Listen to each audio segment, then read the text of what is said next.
Good morning. Morning.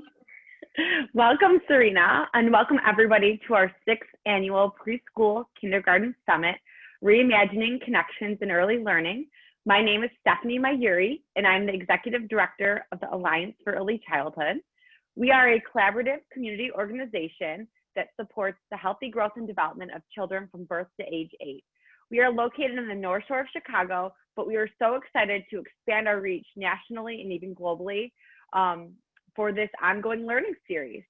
Special thank you to our underwriting elementary districts, Winnetka Public Schools, District 36, Joseph Sears School, Sunset Ridge, District 29, Wilmette Public Schools, District 39, Northern Suburban Special Education District, NSSED, Glencoe School District 35, and Winnetka Community Nursery School. Every year we gather in person to have a large conference, and we are so excited to adapt and meet our educators and practitioners and where they're at during this unique time.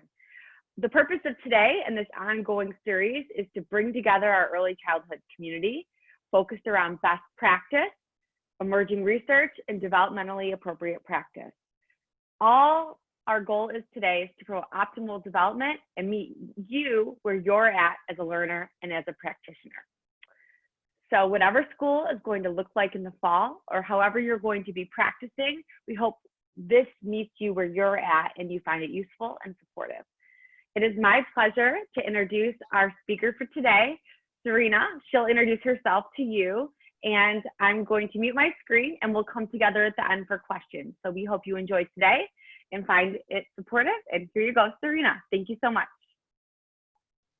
Thank you. Hi, everyone. My name is Serena Murison, and I am a pediatric speech-language pathologist based out of Asheville, North Carolina. And I am a early intervention specialist, but I also treat pre-K through school age. My oldest caseload is around 8 to 10. And I have a special interest in autism spectrum disorders. And I am a telehealth expert as of 5 months ago. So we're going to rewind to the beginning of COVID when my entire caseload transitioned from home services or clinic services to a telehealth platform. I had never in my life conducted a telehealth session or had the intention to do so. So I didn't know what it was going to look like, and I didn't even have a home office. This is what it looked like for me to start telehealth.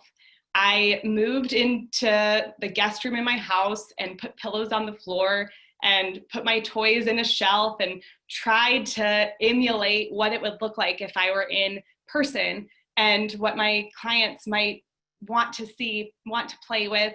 And it was really, really difficult. The hardest part was that my kids either weren't able to connect with me and see what I was playing with clearly, or lost attention and would leave the room or leave the screen.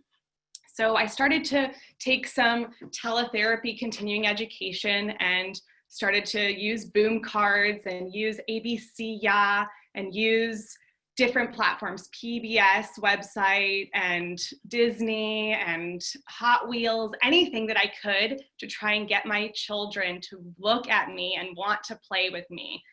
The biggest fear that I had in this moment was that I was going to lose some of my clients who desperately needed intervention, but weren't responding well to teletherapy. So I tried it all, and guess what? None of it, not even boom cards, felt like real therapy to me. This was my experience and the experience that my families were having. A number of things were going wrong. We had low play engagement.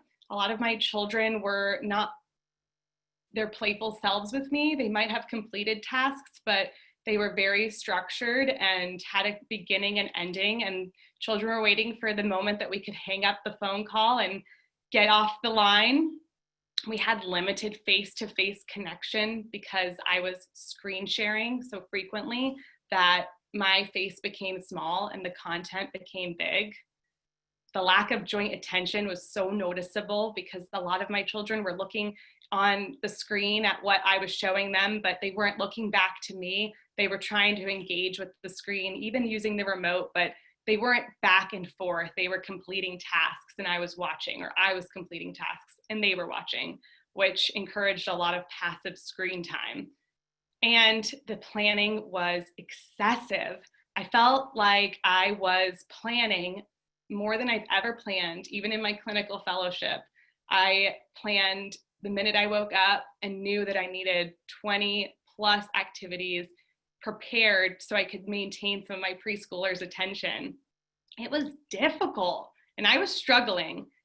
And the worst part was that some of my families were deciding that they might just discontinue services until COVID ended, which at that point, there was no end in sight. And I felt scared that I was going to abandon some of my clients that still desperately needed treatment.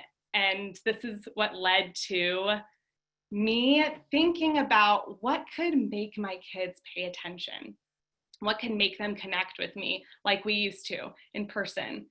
And I wanted to try using virtual backgrounds, but my computer wasn't advanced enough to do that. Luckily, Zoom had the feature of the green screen, and I learned that I could click, I have a green screen, but I didn't have a green screen. So I made one out of green construction paper. This was an act of love and out of desperation. I just wanted to try to keep my kids with me and to continue progress on their goals. So I taped just hundreds of green screen papers to the wall, and I worked tirelessly to try and find virtual backgrounds that could intrigue them, which led me to this activity with this pirate hat. And what I did was I put on the pirate hat, I uploaded a virtual background of a pirate ship, and I told my kids, we're going on a treasure hunt. It's me, it's Miss Serena, we're going on a treasure hunt, and we're looking for clues. Tell me if you see one. Do you see a clue? I'd say, yes, I see one. And I would say, where? And they would say, behind you. And I would say, behind me. And the clue would come closer. We'd open it. It says, the next clue is hiding somewhere very sandy. And I had to think and say, where is somewhere sandy? And they would respond, the beach. And I would tell them, tell me, say, go to the beach. Go to the beach. And then boom, we'd be at the beach looking for another clue. Do you see one? They'd say, I see one. And I'd say, ow, it's bumping me. What does it say? The next clue is hiding somewhere you go when you're sick. Where do we go when we're sick? The doctor's office. That's right. Do you see another clue? And I kept going through this activity, finding clues. It says, the treasure is hiding where the sharks live. Where do the sharks live? The ocean. Let's say, go to the ocean. Bling. Look, the treasure is here. We found the treasure. Let's open it up and see what's inside. And this activity was so fantastic for engaging my children that I was able to lock them in for 30 minutes to 45 minutes, just treasure hunting from one location to the next and keeping them with me and having that rapport back and forth. So I noticed some things were really going right with using the green screen. My kids were using imaginative play skills that I hadn't yet seen in telehealth. They were allowed creative freedom. So they might say, go to wherever they thought of, go to Walmart, and I would find a picture of Walmart and they would have control on what was happening next. It wasn't so structured, so we could create activities together and have a collaborative relationship in building our lesson plans based on their interests, which increased engagement just tenfold. We also saw a big reduction in passive screen time and an increase in active screen time, meaning that they were engaging with me back and forth and able to control what was happening. So they weren't just observing and watching play, they were part of the play. And the best part was that I was starting to see an emulation of real life. My kids were looking forward to their sessions and they were really starting to wonder when our next session was and where are we going today, Miss Serena? And so that felt great. And hearing the feedback from families also felt great.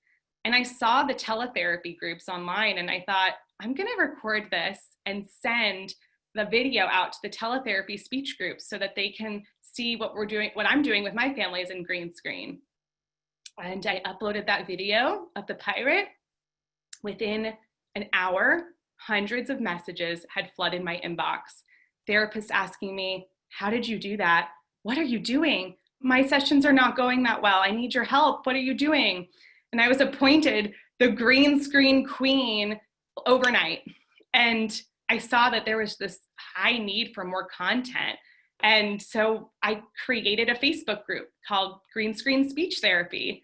And by the day, hundreds and hundreds of new members, now over 1,000 members, have contributed resources inspired by that original pirate video, showing how green screen has changed their practice as well, which has been just fantastic to watch that community grow, and just amazing to see how one small idea, like taping construction paper to my wall, turned into a teletherapy movement, a remote learning movement that is still growing by the second as I'm talking. But I did notice one thing, and it was that content for these types of images and these types of activities was very limited. And it was so new that there wasn't much to look up or learn about. You just have to learn as you go. So I started to make some content. The first thing that I started to think about were activities that I used to do in person that I really wasn't feeling I could do so much online, even with the green screen. And I looked up different ways to try this, and I realized I'm gonna have to make these activities myself. So one thing I really wanted to do was blow bubbles, and we can do that with the green screen. I could hold the bubble wand up to the camera and have my children blow into the wand and make bubbles appear. So I would say, show me your round mouth and blow. Oh, that's working, keep blowing. Wow, you're blowing bubbles, go more. Fantastic, you just blew bubbles. And we could pop the bubbles and go through the sequence of popping, pop, pop, pop, pop, pop, pop, pop, pop. And what I'm doing right now, and why this looks so magical, is because I am using different virtual backgrounds in a sequence to show bubble blowing. So it's one bubble is one picture, the next picture is two bubbles, but when you use them in a sequence, it really shows like blowing bubbles. And that activity alone just has made my families so excited because the kids are locked in, blowing into the screen. And it feels like, one parent told me, this feels like we're in Epcot. We've like entered a new world here of online connection with educators. And I'm like, wow, yes, it's like Epcot. This is brand new and really fun. There were other things that I really wanted to do as well. I wanted to read books with my kids, and I was using the apps on my iPad and screen sharing my iPad with books and with Epic. And what happened was I realized I can't point with my index finger to what I want to show them. And that frustrated me. I really am used to showing books and being able to point, but holding up a visual book like this was difficult to navigate and point. So I thought, what if I started to scan my books as virtual backgrounds? And every session we can do a shared reading activity. This can work in groups. This could work with doing really simple cause and effect pop-up books, and I'll show you how. So if we had Where's Spot? So what I've done before I even go into this is I have taken images from the book Where's Spot and use them as JPEGs and put them all as virtual backgrounds in a sequence. So I have Where's Spot, and I'll have my kids say, open the book, and then we'll open the book and I pretend to turn the page. And I say, oh wow, we have a door here. I wonder if Spot is in there. Can you say, Spot, are you in there? Have the kids say it, Spot, are you in there? What do we do at the door? Knock, knock, knock. Say, open the door, Open the door. Is that Spot? That is not Spot. That's a bear, not Spot. And then I can go back to the other virtual background to shut the door. And then we say, let's turn the page. Turn the page. Ooh, Spot, are you in there? See, knock, knock, knock. Open the door. That's a monkey. That's not Spot. Shut the door. And so what I'm doing to really make this look like I'm doing a pop-up book, I'm just toggling between two different virtual backgrounds. And I have my virtual backgrounds page up during this activity so that I can easily click between them. The children can't see that I have, and you all can't see that I have my virtual backgrounds page up, but that helps me stay organized and read books in a sequence instead of having to go through and reopen each page. And then I go back to the closed door to turn the page again. Turn the page, and I've switched to the basket, which we all know Spot is hiding in. So we get to open the basket and Spot, oh Spot, he's here. He was in the basket the whole time. Let's not close the basket. I don't think he wants to be in the basket. So that's just one small representation of how you could use books. I have downloaded now maybe 25 to 30 different children's books that I use as virtual backgrounds. And each book takes about maybe 5 to 10 minutes to take photos of and get as virtual backgrounds. And then I have them prepared. The planning element has just completely changed because I don't have to plan. Just like I really didn't have to plan much in my sessions with my preschoolers. I had my materials prepared and now I have them prepared. They're just virtual backgrounds instead. Another really great activity that I love is Mr. Potato Head. Mr. Potato Head, he's a virtual background series as well. I drew these myself and they are free to everybody on our Teachers Pay Teachers page. I'll show you all of that later. But these activities really allowed for these in-person games that I loved to exist on Teletherapy. So what I would do with this type of task is I might have my child hold his or her Mr. Potato Head and I would have my potato head and I would tell them, let's make it match Miss Serena's. So they might have their empty potato and I have my empty potato and I'll give a clue or I'll give a hint of what I want to come next. So I would say, what is something that goes on his feet? And they would show me their potato head and show their shoes. And then I would say, yes, shoes, bling. Now he has shoes. And we can go through the entire sequence this way. What I love the most about an activity like this is that they can be hands-on, and that is a reduction in the passive screen time again. So they can be using their potato head while they watch me assemble mine in a very clear visual way so that it is not me fumbling with the toy, but them being able to very easily copy what they see. And I do work with a caseload that is very low income. So what I have done for my lower income kids who might not own a Mr. Potato Head is I have printed the sequence here and done cutouts and sent them to my families so that their children can copy what I'm doing in this type of activity, even if they don't have the potato head, which has been so useful. So we can go through virtual backgrounds that build the potato head. Now he has arms. What's he missing here? A hat. What is he missing to see with? Eyes. What does he smell with? A nose. What does he eat with? A mouth. What does he need on his eyes, eyebrows? We can get his mustache. We can get his ears. We can get his glasses. And then we can practice cleaning up this way as well. So they might have all of their pieces assembled on their potato head. And I'll say, it's time to clean up. I want to put away the potato head pieces. Follow me. Let's clean up glasses. And then they will take the glasses and put them away. And then I'll say, let's put away ears.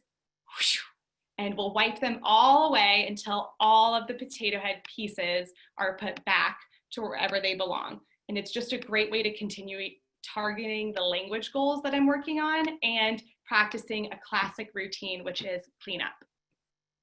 I also wanted to show how you can incorporate in your classroom some really great read-alongs using super simple songs, images from YouTube. So for this one, it's Five Little Ducks, and we can do the whole song using virtual backgrounds.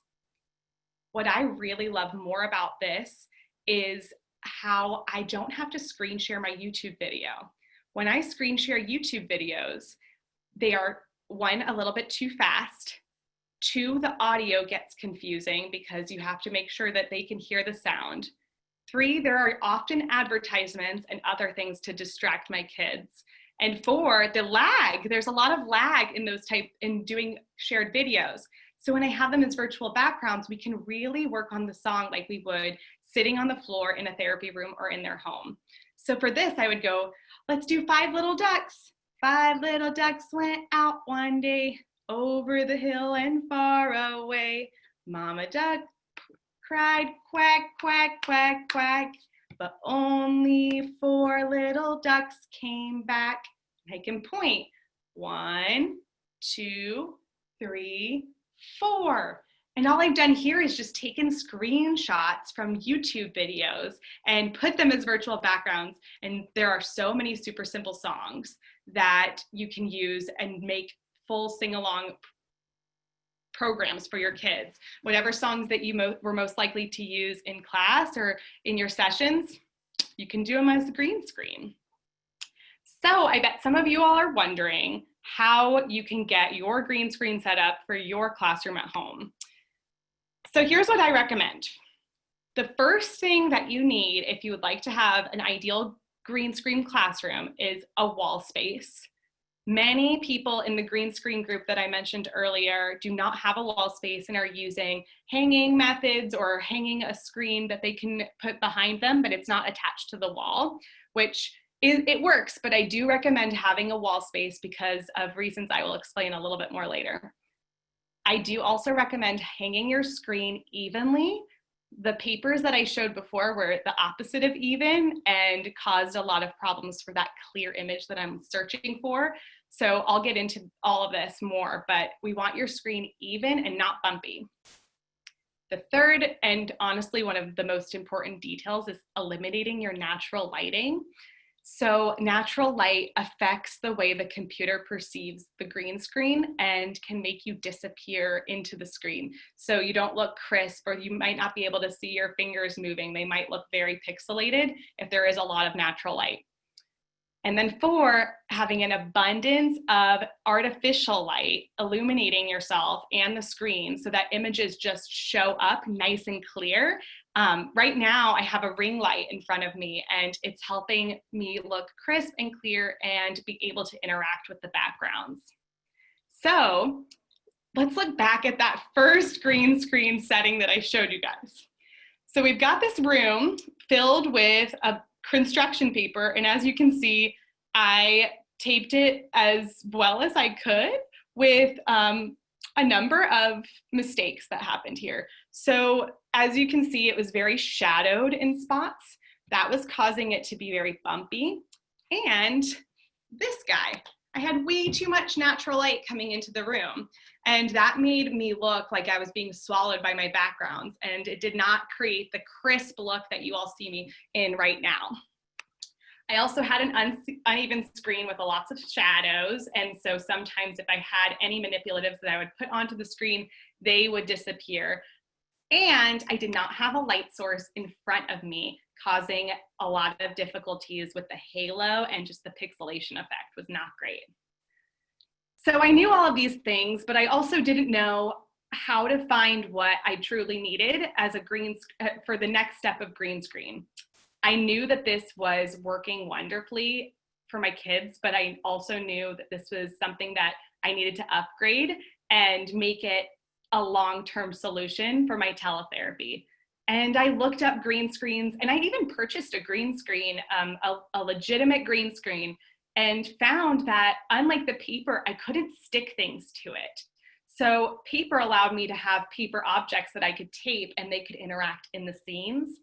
But with the fabric green screen, I wasn't able to do that. So it wasn't a hit for me.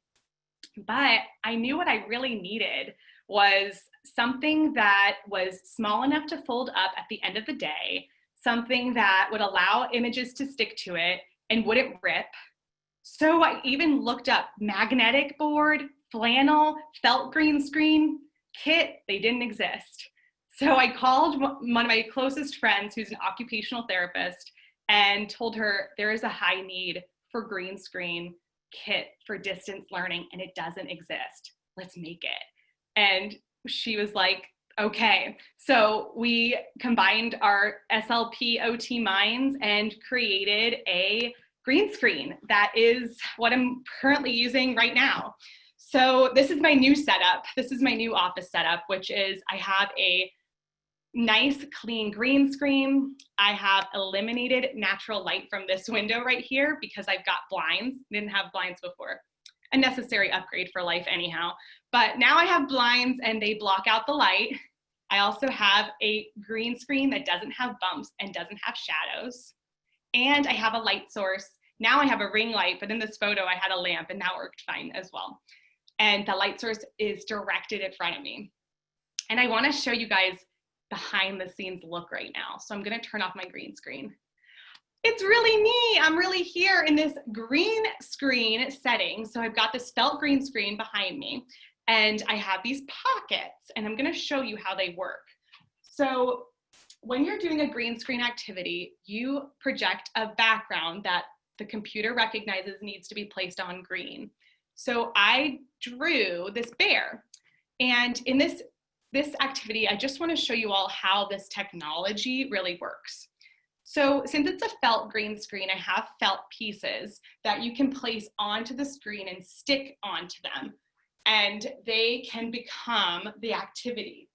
So if you notice right now, I don't even have to shift. I don't even have to shift backgrounds. I don't have to do anything. I can just place my food items onto the screen and we can engage with this activity, and I just get to play and they get to be with me while I play, but I don't have to be screen sharing, searching, having something planned. This is where the organic play element comes in, and this has changed everything for me. It is truly the most important part of my telepractice now, is just playing and being able to go for whatever the child is leading me to do. So if we're in this setting, I might say, how about you be the bear and you give me a hint on what he wants to eat, but don't tell me what it is and I have to guess. So they might say, I want to eat a fruit. And since there are 3 fruits, I would say, that means he wants to eat an apple. And then they would say maybe that wasn't right. So I'll go, and then he didn't like it. And he spit it out. It wasn't the apple? Well, what fruit could it be? And they can give me more clues so I can get it right. So just a reminder, what this really looks like is felt pieces, felt food pieces that Kylie and I drew and put onto felt, and then now we can stick to the felt board. And we can feed the bear through this pocket.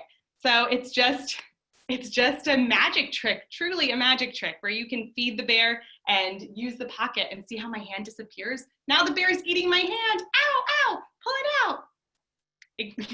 Silly. But I want to show you all another way you can use the pocket. So see how I'm on this boat? I'm on a boat right now. And this is just one other way that you can use this pocket feature. So let's say we're doing row, row, row your boat. We're rowing, and then the boat hits something, let's say. And I say, should we reach into the water and see what it is? And I can reach into the water and pull out. Who was in the water? It's a whale. It's a killer whale. And we can talk about whether or not he wants to stay with me or he wants to go back in the water. And just so you all can see what this is a whale with a green background on a piece of cardboard with a Velcro dot. That's all this is. But once you put it into the background with the green, he really pops. And most images that have the green show so much better in your activities. He can also talk to me, and I can say, do you want to go back in the water or do you want to stay with me? And the child can answer, I want to go back in the water. And I'll say, okay, we'll throw him back in, splash. And he went back in the water. And so my pocket is filled right now. My pocket is filled with different different pieces that are all printouts with green backs that you can use. And really any image that you have, you can just put it onto a green piece of construction paper and bam, you've got popped images. They work. It's awesome. And the best part about this is that this is a free, all you need to do is just search online for the images that you want, and they're free. As long as you have a printer and some green, you're ready to go. But what I really have loved the most is doing the felt pieces, because you can make your felt pieces very large. So I have a lot of these little images that I was just showing you, but once you try to put them on the screen, not big enough, too small. So what I've made is these large, very large felt pieces that you can use to place onto the screen, and your child can see them nice and clearly. So for this type of activity, if we had 3 shelves, we could work on categorization. So I could say, oh, I've got pants, and they would go on the shelf for clothes. And I've got an ambulance, and this would go on the shelf for vehicles. And I've got pizza, and this would go on the shelf for foods. And then I can have my kids tell me which shelf, 1, 2, or 3. And I'll show them, it's a shirt. Where could it go? Yes, it could go on shelf 1, because pants and shirt are clothes. And then I can get it wrong and say, oh, egg is clothes. And they can correct you and say, no, egg is not clothes. So I hope that you all are starting to see why I really rely on this so much more than a boom card deck, or so much more than another type of online activity. Because unlike online activities, the green screen allows me to play with the possibility of getting it wrong, of making things fall, of making things really silly. And they can watch me engage with the pieces versus just watching me and click, and me watching them click. I hope that makes sense to you all. So if you're really feeling inspired right now, I just want you all to know that you all can do this. This might look like black magic, but it's really not. It's super simple. And I made a YouTube video. It's on the website, or on the YouTube channel, called PlaySpark Toys. And that YouTube video is about 15 minutes long and covers so much material about how to set up your screen, how to get the lighting perfect, how to upload a virtual background, how to make your backgrounds fit in the screen. Anything that you're really wondering, like, how did that work? I tried and it didn't work. It's probably covered in that video. We also have our green screen distance learning kits that are on our website, and those come with the felt foods. All of these felt sets are also on the website in printable versions, so you could just print them and place Velcro on the back and use them right away. And we have all of the virtual backgrounds that we've made so far are on Teachers Pay Teachers for free. So everything on Teachers Pay Teachers is a virtual background that we've made free. It will always be free. Our Teachers Pay Teachers page is free. We just want everyone to use it. And then we've got Green Screen Speech Therapy Group, which has evolved into Green Screen Distance Learning for every educator who wants to join group. Anyone who wants to join it can. And they have shared myriad resources. The file section in that group deserves an award, because those therapists and educators have been beyond generous, sharing virtual backgrounds that they have used, PowerPoints that they've used, and then converted to virtual backgrounds. It's been just amazing what this group has done. And I really recommend, if you have a Facebook, to join it and see what these therapists have done, because they blow me away. And this handout is available for everybody if you've taken this course today, so you can learn how to pick your platform and set up your space and lesson plan. So if you all needed that, Stephanie was going to send that one out to everybody so that you can access all the resources. And just to recap, what does teletherapy look like for me now? Teletherapy for me now looks like using almost no websites unless absolutely necessary that I have to show them something. Having very high engagement with my kids. Some of my children cry when we hang up. They don't want the session to end. They love it. And I barely have to screen share. The only times that I would have to screen share is to show a parent maybe something that I haven't pulled up as a virtual background yet. But it's hard to imagine, but it's true. I really do not use websites and screen sharing anymore. Everything is prepared and set up as virtual backgrounds for me to play, and it feels like real therapy. And it is real therapy. It is real connection. It's just a new way of looking at it.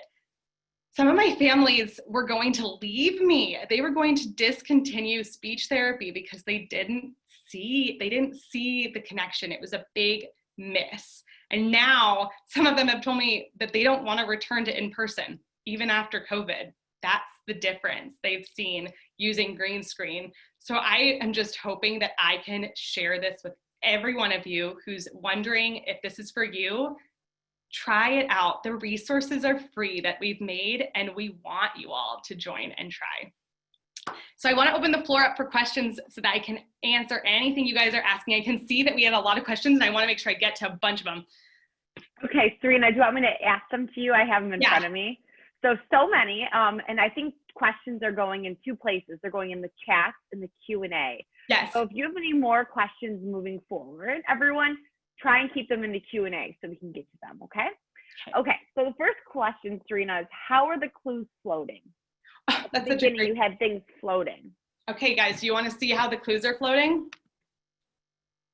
They're floating because I've covered this stick in a piece of green felt, and then the felt disappears and the objects can float. This actually is used for all of the little pieces that I was showing you, so they can float and talk to me as well. Okay, awesome. Someone wrote, I've never used a green screen. How do you switch between backgrounds so quickly? So all of my sessions, I have my settings page pulled up, and I have my virtual backgrounds in right now. As I'm speaking, I have them pulled up in front of me, and I've full screened my video, and I move myself to the side, and I am clicking through backgrounds right now as I'm talking to you, clicking through backgrounds. And that's how I do it so smoothly, and I don't have to keep on going back. I already know where they are. Okay. Does the free version of Zoom have a green screen option? It does, and I used it for 3 months. Okay. We're just firing these away. Everyone is so excited. I can feel the energy just from my house. And so thank you for sharing all of this with us. Someone said, could you use Google Slides and share your screen on Zoom instead of a green screen? Oh, that's such a great question. So do you mean, I think that question might mean like, can you be using Google Meet and using Zoom at the same time? There's two parts to this question, two parts to this answer. Yes, you can screen share your Zoom, your free Zoom, and make your green screen activities that way. And Google is unrolling a new green screen feature that should be almost identical to the Zoom feature. Fingers crossed, because I haven't tried it yet, but I've heard that this is true. Okay. Can green screens be used with Chromebooks? Okay, so if you're using the Chromebook, it depends on your Chromebook. I've asked a few people this. So some people have the ability to click, I have a green screen, and some don't. If you don't have one, weirdly, iPads can do it more than the Chromebook, but your children can see you using a green screen no matter what they're on. Okay. I think this is just a confirmation, but it said, so you have the JPEG of each picture on a slideshow or PowerPoint, and that's not what you're doing. Where do you have the pictures? So actually, okay. So let's say when we were going through the potato. So this potato activity, I drew all of these images, and then I put them into a PowerPoint, and each slide of the PowerPoint had another piece added. And then once you've saved your PowerPoint, which all of the Teachers Pay Teachers activities that we've uploaded are saved onto PowerPoint, and you can click export, save as JPEG. And what we'll do is it'll generate a little folder on your computer, and all of the slides from your PowerPoint are then converted into JPEG, and you can put them in one by one into your Zoom backgrounds. Okay.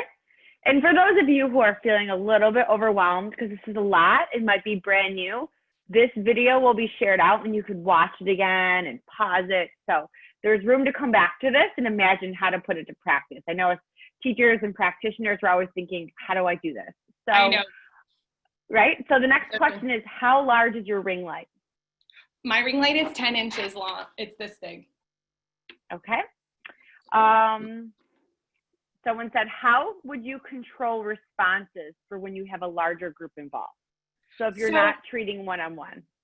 Okay, so let's say you have a group. So I would say that you get them all off mute and have them learn what it looks like to have a group session. So I actually have a few kids that I see in sibling pairs, and they're together right with each other. So I will make sure that I'm listening, and I will call on my kids like I would. Like, I want to hear from John. John, it's your turn. What food does Bear want?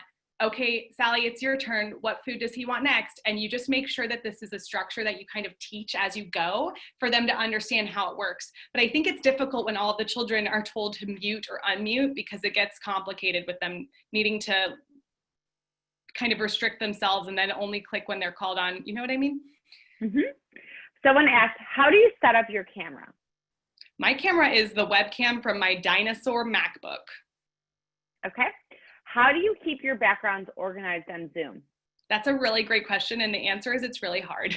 But what I've actually done, they are organized on Zoom because I go through the sequence. So from the beginning of my Zoom virtual backgrounds all the way to the end, I have my activities sequenced and perfectly laid out. But there's so many. I mean, I have over 400 Zoom backgrounds.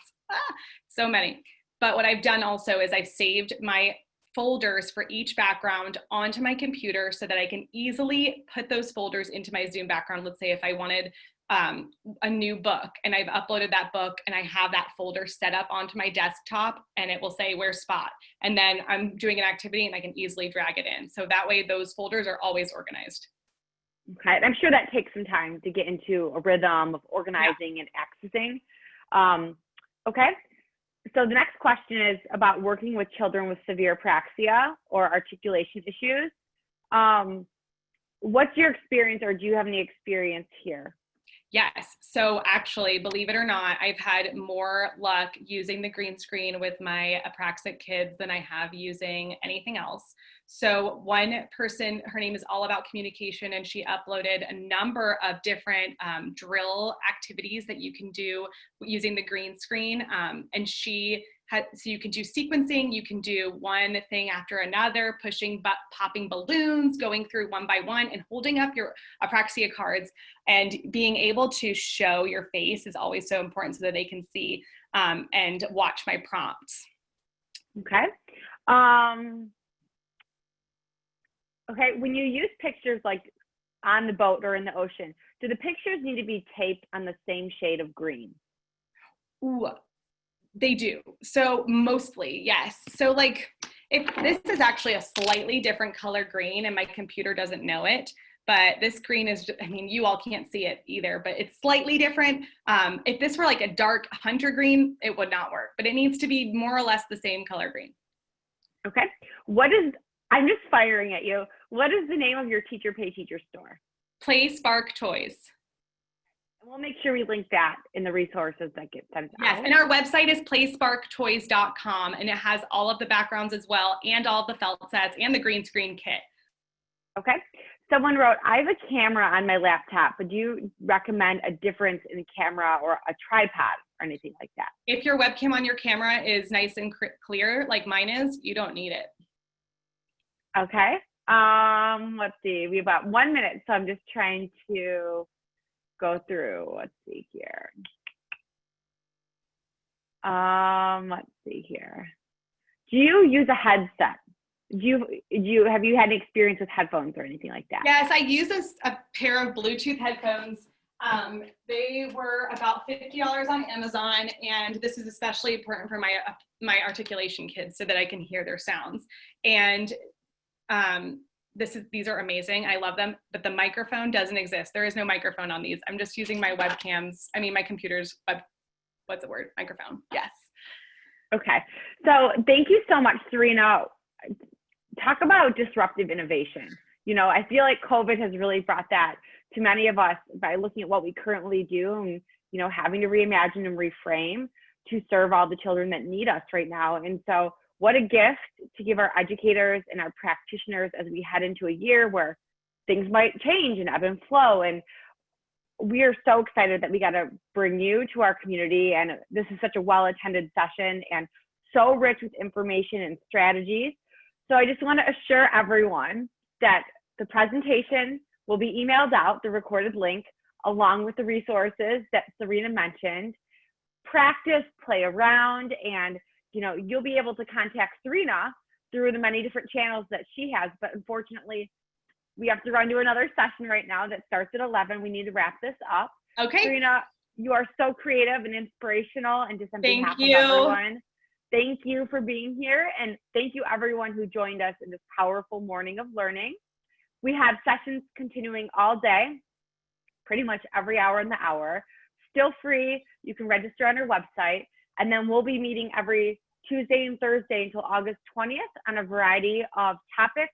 You can still register on our website, and we wish all of you the best of luck, and we are cheering you on to a successful start to the school year and whatever this year may bring.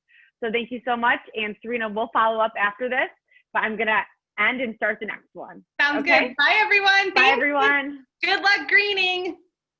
Thank you. Bye-bye. Bye.